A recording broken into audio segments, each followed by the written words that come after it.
હાય, હું છું આકાશ ઝાલા. તમે મને જી, હેલારો, અફરાતફરી, ગુજ્જુભાઈ ધ ગ્રેટ જેવી ઘણી બધી ફિલ્મોમાં અભિનય કરતા જોયો હશે અને તમને બહુ જ ખૂબ હસાયા છે, ક્યાંક રડાયા છે અને ક્યાંક બીવડાયા છે. તો આજે હું તમારી જોડે વાત કરવા આવ્યો છું આરાધ્ય ક્લાસીસની. આરાધ્ય ક્લાસીસ એક એવું પ્લેટફોર્મ છે જ્યાં એક જ પ્લેટફોર્મની નીચે બોર્ડ, ગુજકેટ, જેડબલઈ અને નીટ નામની એક્ઝામની તૈયારીઓ બહુ સુંદર રીતે કરવામાં આવે છે. અને આ ક્લાસીસ સાથે મારા બહુ જ અંગત મિત્ર અલ્કેશ બારોટ જોડાયેલા છે. તો એમને ખૂબ જ શુભકામનાઓ અને હું તમને બધાને બહુ જ વિનંતી કરું છું કે please join Aaradhya classes. Hello बच्चों, कैसे हो सब लोग? Hope you all are fine, doing great in your life. हम लोगों ने चैप्टर नंबर 10 हेलो अल्केन्स और हेलो एरिन्स में क्वेश्चन नंबर 14 तक कंप्लीट कर लिया था. अब हमें क्वेश्चन नंबर 15 स्टार्ट करना है, जिसके अंदर कुछ टर्म्स हैं. Explain the following terms. Explain the following terms. Explain the following terms. इनके अंदर हमें कुछ टर्म्स को डिस्कस करना है. जो द वेरी फर्स्ट टर्म है, it is the plane polarized light. Plane polarized light.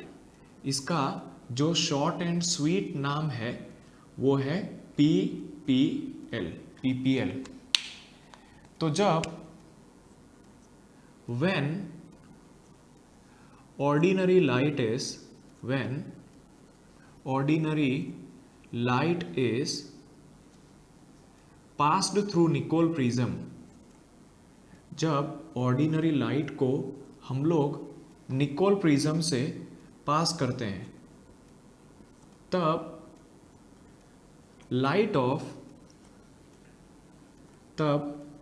Of single wavelength oscillating in single plane is obtained. Oscillating in single plane is obtained. In single plane is obtained. This is known as plane polarized light. तो देखो, यहाँ पर आपके पास ordinary light है. Ordinary light के अंदर जो light waves के वाइब्रेशंस हैं वो ऑल पॉसिबल डायरेक्शंस के अंदर है. वो यहाँ पर ऑल पॉसिबल डायरेक्शंस के अंदर है. इसको अगर हम निकोल प्रिज्म से पास करते हैं,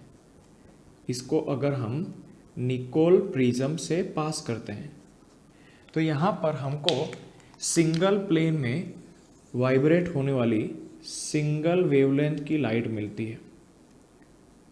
सिंगल प्लेन में वाइब्रेट होने वाली सिंगल वेवलेंथ की लाइट मिलती है, जिसको प्लेन पोलराइज्ड लाइट बोला जाता है.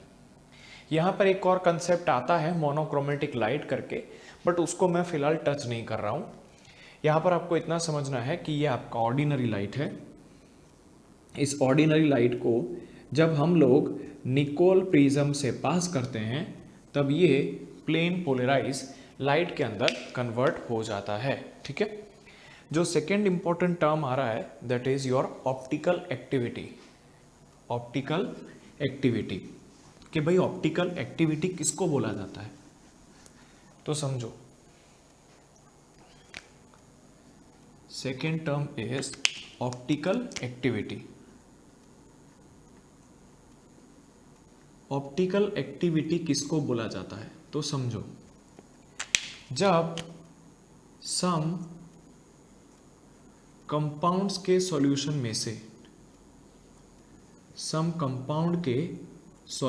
में से अगर प्लेन पोलराइज लाइट पास की जाए, तो सपोज कीजिए कि यहाँ पर आपकी ये प्लेन पोलराइज लाइट है. प्लेन पोलराइज लाइट को अगर कुछ कंपाउंड्स के सॉल्यूशन में से पास की जाए, तो ये आपकी प्लेन पोलराइज लाइट हो गई.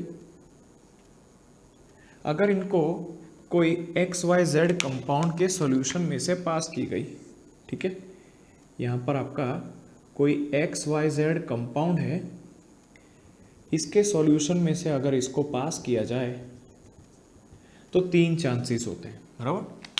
पहला, तो ये जो लाइट है वो अनडिफ्लेक्टेड वापस आ जाए. इसके अंदर कोई भी चेंजेस ना देखने को मिले। दूसरा जो चांस है वो ये है कि ये जो लाइट है वो लेफ्ट की तरह घूम जाए, ये इस तरीके से टोवर्ड्स द लेफ्ट घूम जाए। और जो थर्ड चांस है वो ये है कि ये जो लाइट है वो राइट में घूमे, राइट में बेंड हो जाए। ठीक है, अब यहाँ पर समझना, तीनों के तीनों पॉसिबिलिटी को लिख देते हैं। यहाँ पर ये जो लाइट है वो अनचेंज्ड रही, यहाँ पर टोवर्ड्स द राइट बेंड हुई और यहाँ पर टोवर्ड्स द लेफ्ट बेंड हुई। तो अगर यहाँ पर ये वाली लाइट जो है वो अनचेंज रहती है तो इस कंपाउंड को हम लोग ऑप्टिकली इनएक्टिव कंपाउंड बोलते हैं, ऑप्टिकली इनएक्टिव कंपाउंड बोलते हैं। अगर ये लाइट को XYZ कंपाउंड में से पास करने के बाद लाइट के अंदर कोई चेंज नहीं आया तो इस कंपाउंड को ऑप्टिकली इनएक्टिव कंपाउंड बोलते हैं। और अगर लाइट को राइट या तो लेफ्ट घुमाया तो ये जो है कंपाउंड उसको ऑप्टिकली एक्टिव कंपाउंड बोला जाएगा, इसको ऑप्टिकली एक्टिव कंपाउंड बोला जाएगा, इसको हम लोग बोलेंगे ऑप्टिकली एक्टिव। तो समझो, अगर यहाँ पर प्लेन पोलराइज लाइट को XYZ कंपाउंड के सॉल्यूशन में से पास किया गया और अगर लाइट अनचेंज रही तो ऑप्टिकली इनएक्टिव, लेफ्ट या तो राइट घूमी तो कंपाउंड जो है वो ऑप्टिकली एक्टिव बोला जाता है। अगर कंपाउंड ऑप्टिकली एक्टिव है, अगर कंपाउंड ऑप्टिकली एक्टिव है तो समझना क्या हो रहा है। अगर कंपाउंड ऑप्टिकली एक्टिव है तो वो क्या करेगा, तो वो प्लेन पोलराइज लाइट को या तो लेफ्ट में या तो राइट में टर्न करेगा, या तो लेफ्ट में या तो राइट में टर्न करेगा। अगर ये लेफ्ट में टर्न करता है तो इसको लीवो रोटेटरी कंपाउंड बोलते हैं। क्यों? क्योंकि ग्रीक वर्ड लीवो का मतलब होता है लेफ्ट। और अगर ये लाइट को राइट हैंड डायरेक्शन में घुमाता है तो उसको डेक्स्ट्रो रोटेटरी बोलते हैं, क्योंकि डेक्स्ट्रो का मतलब होता है टोवर्ड्स द राइट। अब यहाँ पर लेफ्ट और राइट की जगह पे आप लोग क्लॉकवाइज या तो एंटी क्लॉकवाइज भी लिख सकते हैं। तो अगर ये कंपाउंड ऑप्टिकली एक्टिव है तो वो लाइट को लेफ्ट या तो राइट में घुमाएगा, अगर लेफ्ट में घुमाएगा तो उसको लीवो रोटेटरी कंपाउंड बोलते हैं, अगर राइट में घुमाएगा तो उसको डेक्स्ट्रो रोटेटरी कंपाउंड बोलते हैं। लीवो रोटेटरी जो कंपाउंड होते हैं उसको हम लोग एल सिंबल से या तो फिर उसके रोटेशन के आगे माइनस सिंबल लिख के बताते हैं। मतलब उसके फिलहाल ऐसा समझो ना, नाम के आगे माइनस साइन जो है वो उसके डिग्री ऑफ रोटेशन के आगे लिखते हैं। डिग्री ऑफ रोटेशन मतलब सपोज कि इसने लेफ्ट में 20 डिग्री घुमाया तो आप लोग लिखोगे -20 डिग्री ऑफ रोटेशन, और अगर राइट में घुमाया तो उसको आप स्मॉल डी, मेरा वर्ड ध्यान से सीखना, स्मॉल डी और यहाँ पर स्मॉल एल, तो उसको हम लोग प्लस साइन से दिखाते हैं या तो डी से दिखाते हैं। क्लियर हुआ? तो यहाँ पर ऐसे कंपाउंड को ऑप्टिकली एक्टिव कंपाउंड बोलते हैं और इस फिनोमिनन को ऑप्टिकल एक्टिविटी बोला जाता है। ठीक है, ऑप्टिकल एक्टिविटी। अब नेक्स्ट जो टर्म है वो है कायरालिटी। ठीक है, नेक्स्ट जो टर्म है वो है कायरालिटी।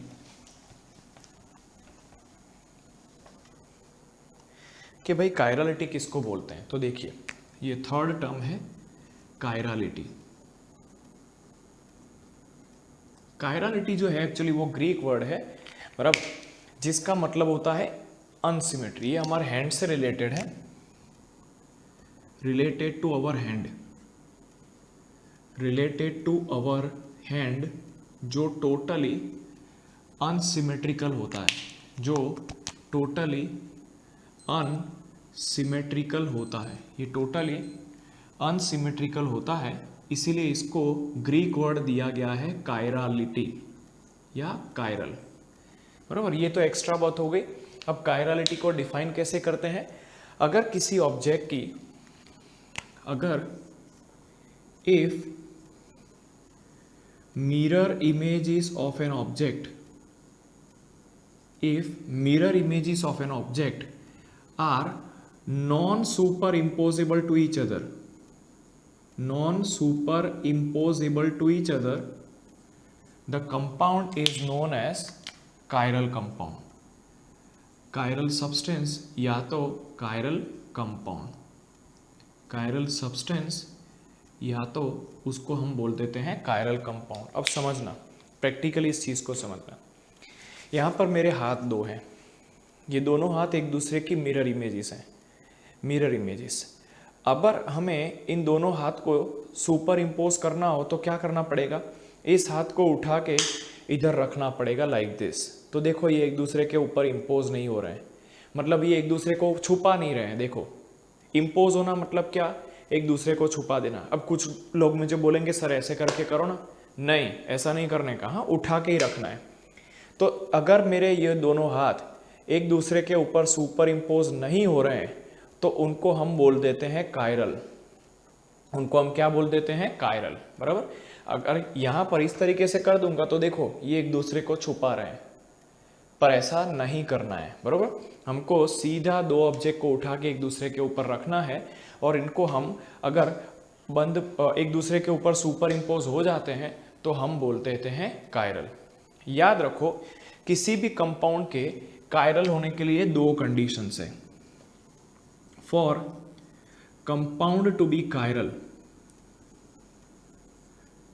टू बी कायरल, यहां पर आपके पास दो कंडीशंस होना जरूरी है. कौन कौन सी दो कंडीशंस, तो फर्स्ट जो है वो है non super imposable mirror images, non super imposable mirror images. बराबर. पहला जो है दैट इज नॉन सुपर मैंने इम्पॉसिबल लिख दिया है, I am sorry, impossible mirror images. और दूसरा जो है that is no plane of symmetry, no plane और पॉइंट ऑफ सिमेट्री. अब इसका मतलब समझो, यहां पर हमको ऐसा कोई प्लेन नहीं मिलना चाहिए जो मॉलिक्यूल्स को बराबर इक्वल हाफ में डिवाइड कर दे और वो दोनों इक्वल हाफ एक दूसरे का रेप्लिका हो, मिरर इमेजेस हो. जैसे एग्जांपल समझो, अगर मैं यहां पर वर्ड एच लिखता हूं और उसकी बीच में से मिरर इमेज लेता हूं तो ये मिरर इमेज बीच में से एक प्लेन को पास करता हूं तो ये जो प्लेन है वो इस मॉलिक्यूल को बराबर हाफ में डिवाइड कर रहा है और वो दोनों इक्वल पार्ट्स हैं. इसलिए ये मॉलिक्यूल जो है वो कायरल नहीं बोला जाएगा, या ये वर्ड जो है वो कायरल नहीं बोला जाएगा. कंपाउंड के कायरल होने के लिए दो कंडीशंस है. पहला non super imposable mirror images और दूसरा जो है कि उसको हम लोगों को कोई भी प्लेन ऑफ सिमेट्री या पॉइंट ऑफ सिमेट्री जो है उसके अंदर नहीं होना चाहिए. अगर ऑर्गेनिक कंपाउंड का एग्जांपल लेना चाहो तो यहाँ पर 2 क्लोरोब्यूटेन हो सकता है. ठीक है, देखो 1 2 3 4, ये 2 क्लोरोब्यूटेन हो जाएगा, CH3 CH2 CH CH3. इसको अगर आप बॉन्ड लाइन फॉर्मूला से रिप्रेजेंट करो तो वो कुछ हिस्सा होगा 1 2 3 4, ये हो जाएगा आपका 2 क्लोरो. तो यहाँ पर आप देख सकते हो कि ये कंपाउंड कायरल है क्योंकि इसके पास ना मिरर इमेजेस है एक दूसरे की सुपर इम्पोजेबल वाली और ना ही इसके अंदर से ऐसा कोई प्लेन पास हो रहा है जो इसको इक्वल हाफ के अंदर डिवाइड कर सके. ठीक है, याद रखो किसी भी कंपाउंड को ऑप्टिकली एक्टिव होना है तो उसके पास कायरालिटी होनी चाहिए. ऑप्टिकली एक्टिव होना है मतलब प्लेन पोलराइज लाइट को या लेफ्ट में या राइट में घुमाना है तो उसके पास कायरालिटी होनी चाहिए. अगर कायरालिटी है तो ही वो ऑप्टिकली एक्टिव होगा. मतलब कायरालिटी जो है वो मस्ट एंड नेसेसरी कंडीशन है कंपाउंड के ऑप्टिकली एक्टिव होने के लिए. अब नेक्स्ट टर्म की बात करते हैं जिसका नाम है कायरल सेंटर. ठीक है, कायरल सेंटर. कायरल सेंटर बोलने की जगह पे मैं यहाँ पर कायरल कार्बन ही सीधा बोल देता हूँ. फोर्थ टर्म जो है that is chiral carbon. Chiral carbon. तो देखो ऐसा कार्बन जो sp3 हाइब्रिडाइज्ड हो, sp3 हाइब्रिडाइज्ड हो, पहला, और दूसरा 4 valencies attached to different groups हो, अटैच्ड टू डिफरेंट ग्रुप्स हो, अटैच्ड टू डिफरेंट ग्रुप्स हो, तो ऐसे कंपाउंड को या ऐसे कार्बन को हम लोग कायरल कार्बन बोलते हैं। जैसे यहाँ पर मैं आप लोगों को कायरल कार्बन रिप्रेजेंट करके दिखाऊं, तो कायरल कार्बन जो है वो पहला तो sp3 होना चाहिए, मतलब यहाँ पर चारों के चारों बॉन्ड जो है वो सिंगल होने चाहिए।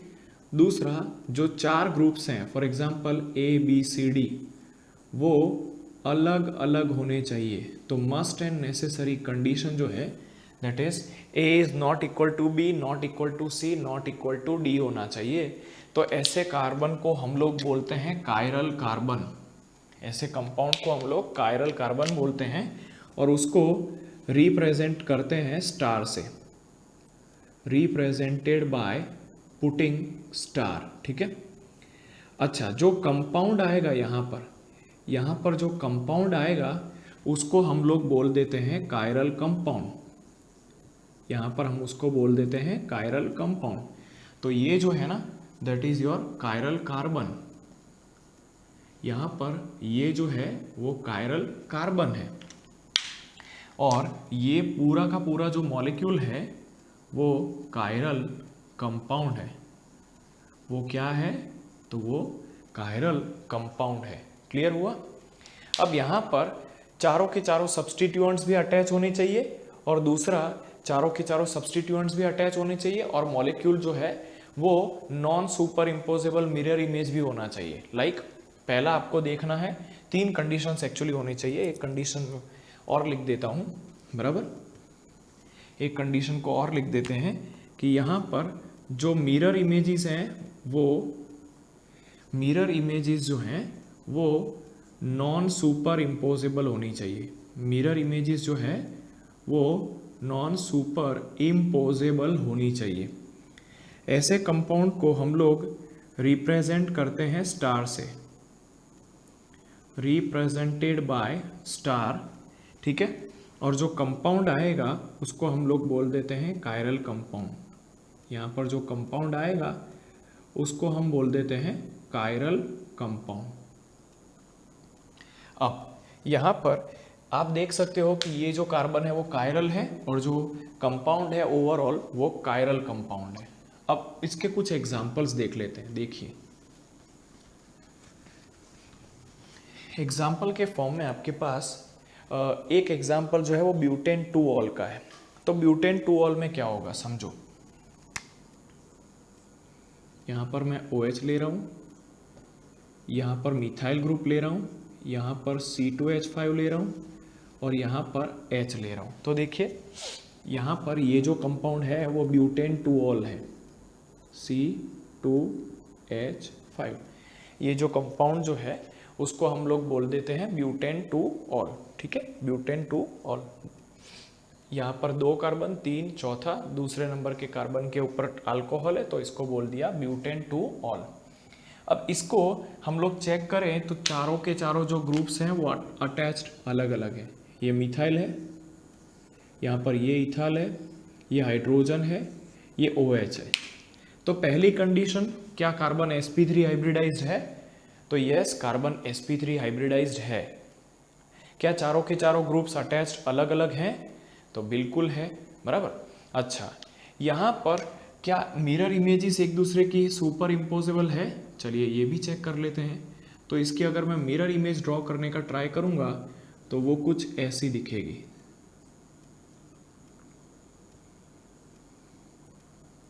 तो अब चेक कीजिए, क्या मिरर इमेजेस एक दूसरे के ऊपर सुपर इम्पोजेबल है? तो मिरर इमेजेस एक दूसरे के ऊपर बिल्कुल भी सुपर इम्पोजेबल नहीं है।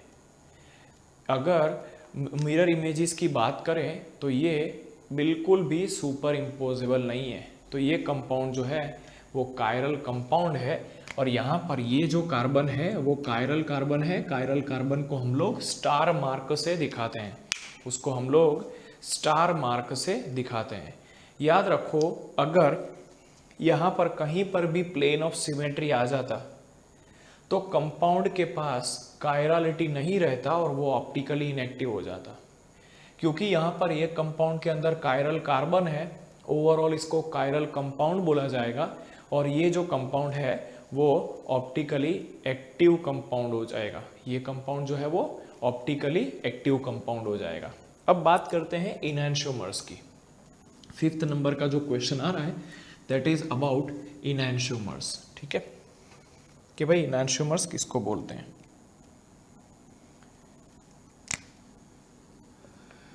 इनैंशियोमर्स, तो इनैंशियोमर्स को समझने के लिए हम लोग यहाँ पर एग्जाम्पल वही का वही ब्यूटेन टू ऑल का ही ले लेते हैं, बराबर।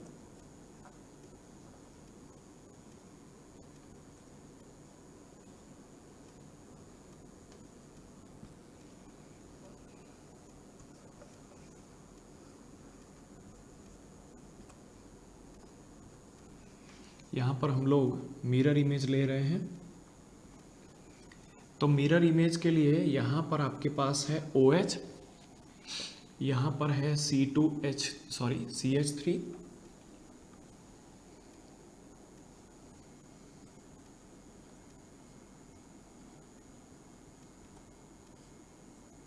ठीक है। तो देखिए ये कंपाउंड कायरल है, देखिएगा, हाँ जी बिल्कुल है। sp3 हाइब्रिडाइज भी है, चारों के चारों ग्रुप्स अलग अलग हैं। तो ये जो कार्बन है वो कायरल कार्बन है, कंपाउंड ओवरऑल कायरल कंपाउंड है और ऑप्टिकली एक्टिव है। ठीक है, तो यहाँ पर अगर आप इसको देखने का ट्राई करो तो this compound are optically active compounds.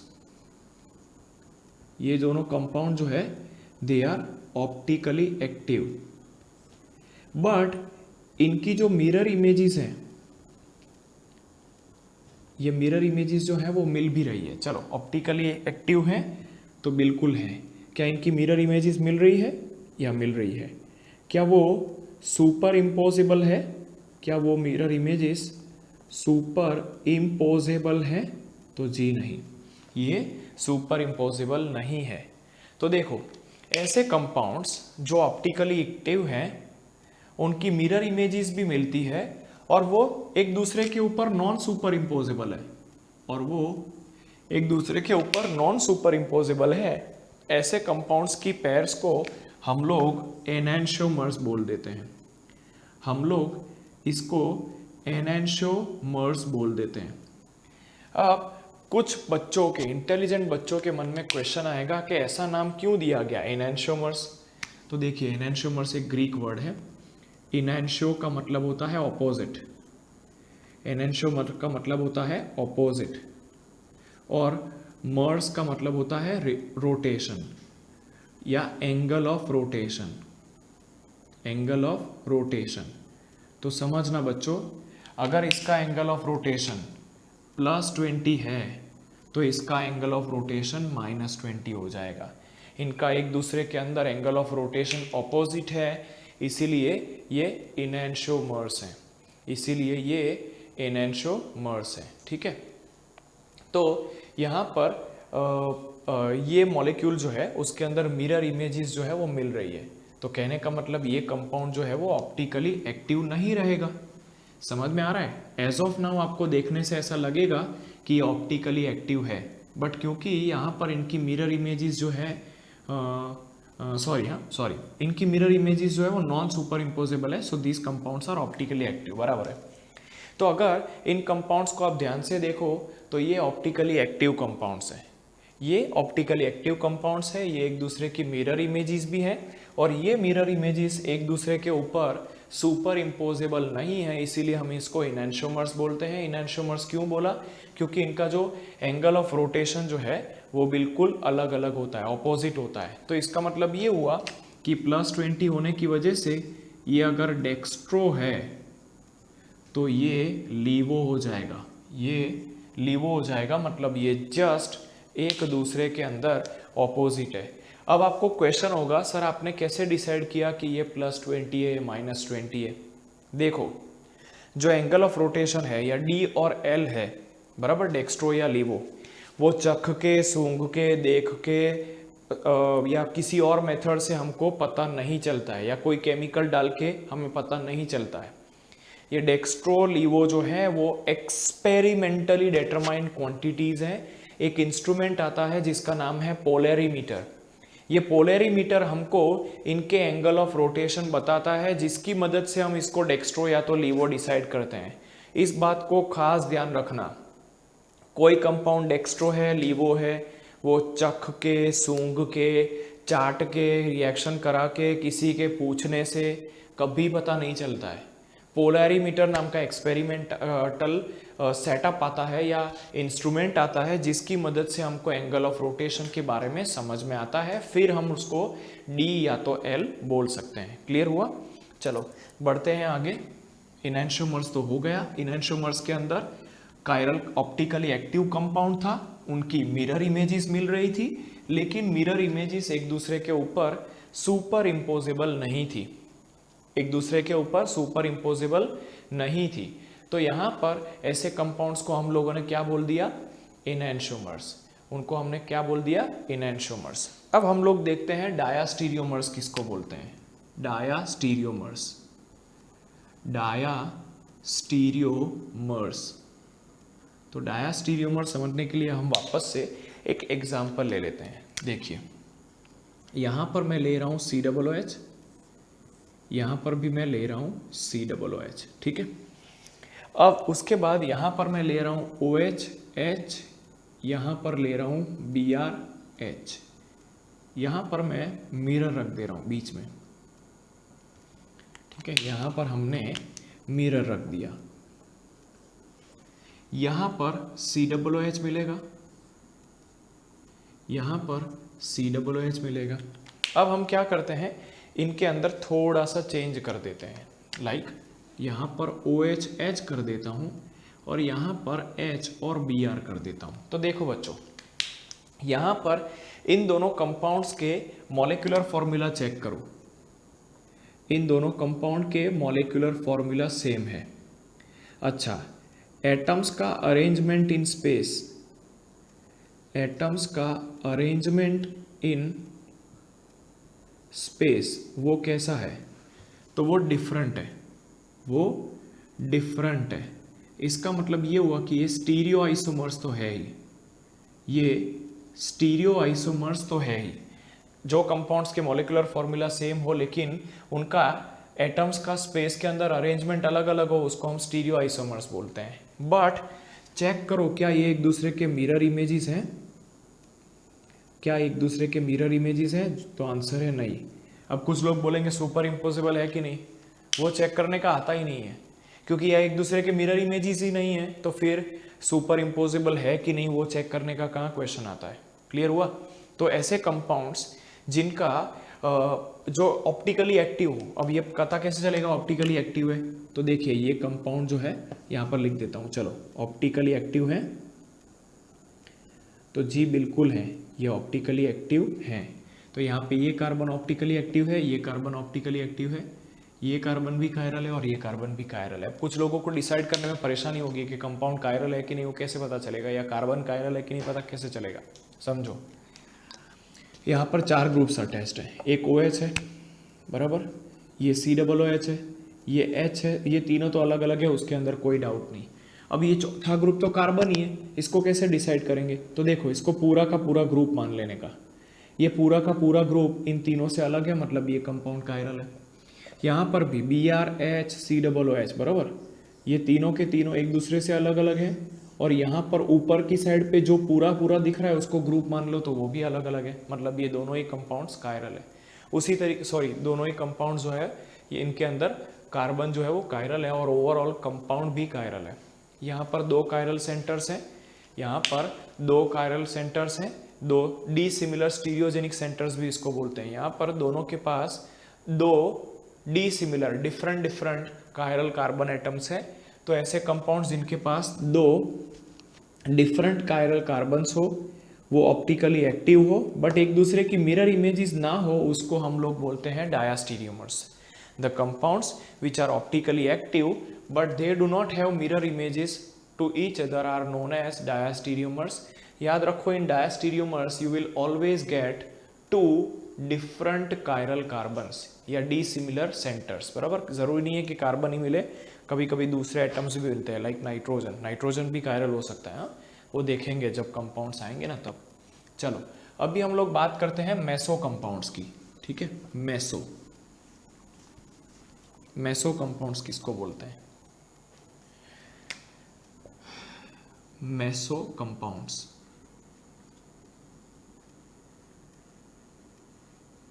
तो देखिए मेसो कंपाउंड्स को समझने के लिए भी हम लोग एग्जांपल ले रहे हैं। यहां पर COOH, यहां पर COOH, यहां पर HOH, HOH, ठीक है। एक कंपाउंड तो ये हो गया। अब इसका चलो डायस्टीरियोमर बाद में ड्रॉ करूंगा, पहले यहाँ पर देखिए कि सबसे पहले तो यहाँ पर प्लेन ऑफ सिमेट्री है, POS। यहाँ पर कायरल कार्बन है, जी हाँ बिल्कुल है, ये रहा स्टार, ये रहा स्टार। देखिए HOH, COOH और नीचे का पूरा ग्रुप ऊपर के तीनों से अलग अलग। मतलब ये ऐसे कंपाउंड्स हैं जिनके पास कायरल कार्बन तो है, जिनके पास सिमिलर कायरल सेंटर तो है, बट प्लेन ऑफ सिमेट्री होने की वजह से ऑप्टिकली इनएक्टिव है।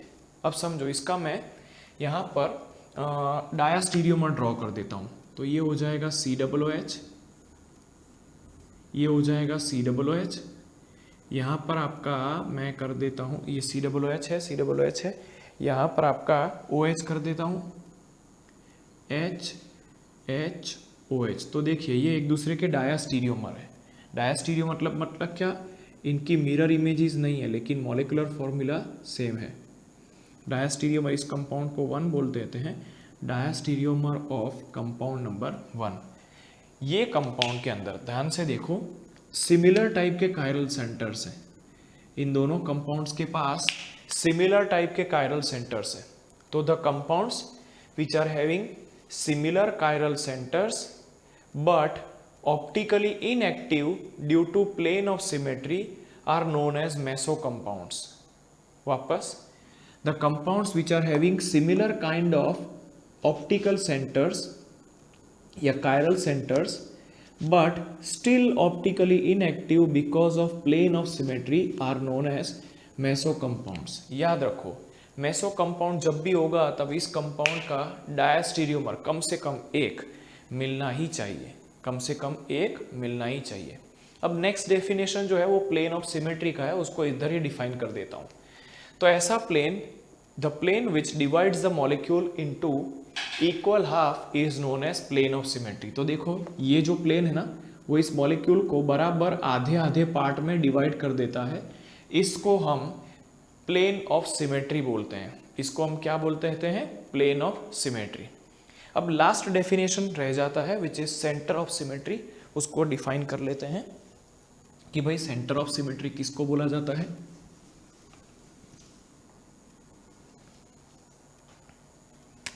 सेंटर ऑफ सिमेट्री, तो सेंटर ऑफ सिमेट्री किसको बोलते हैं? तो देखो बच्चों, याद रखो, एक ऐसा पॉइंट जिससे दो स्ट्रेट लाइन ड्रॉ करने पर अगर ऐसा एक पॉइंट मिल जाए, बराबर, सेंटर ऑफ द मॉलिक्यूल के अंदर, जिससे दो स्ट्रेट लाइन ड्रॉ करने पर इक्वल डिस्टेंस पे इक्वल डिस्टेंस की ऑपोजिट साइड के ऊपर आइडेंटिकल ग्रुप्स मिले, ठीक है। जैसे the point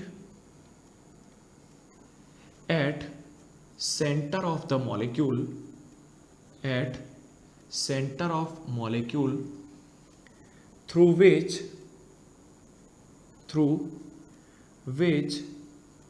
if two or more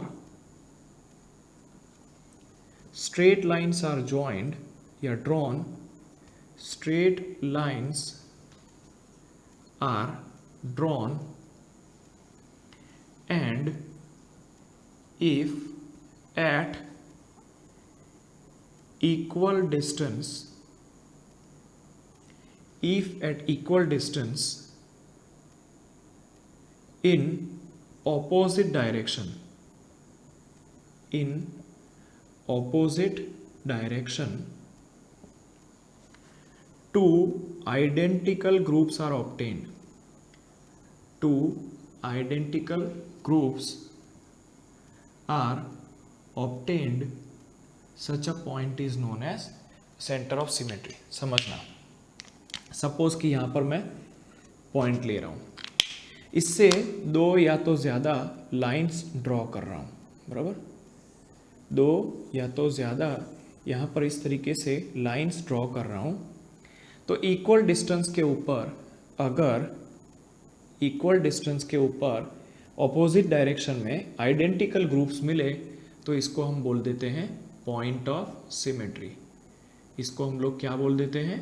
point of symmetry. Clear हुआ? तो देखो यहाँ पर इस पॉइंट से दो या तो ज़्यादा लाइंस ड्रॉ करी और इक्वल डिस्टेंस पे ऑपोजिट डायरेक्शन में आइडेंटिकल ग्रुप्स मिले तो इसको हम पॉइंट ऑफ सिमेट्री बोलते हैं। क्यों? समझना, इस पॉइंट के आसपास आप इसको रोटेट कर दो इस तरीके से, बराबर, तो आइडेंटिकल ग्रुप्स ही मिलेंगे। इस पॉइंट के आसपास आप इसको रोटेट कर दो तो भी आइडेंटिकल ग्रुप्स ही मिलेंगे, इसीलिए हम इसको बोल देते हैं plane centre of symmetry. Clear है? तो इस लेक्चर के अंदर हम इतना कंटेंट कवर करते हैं, रेस्ट ऑफ द थिंग्स को नेक्स्ट टाइम देखेंगे।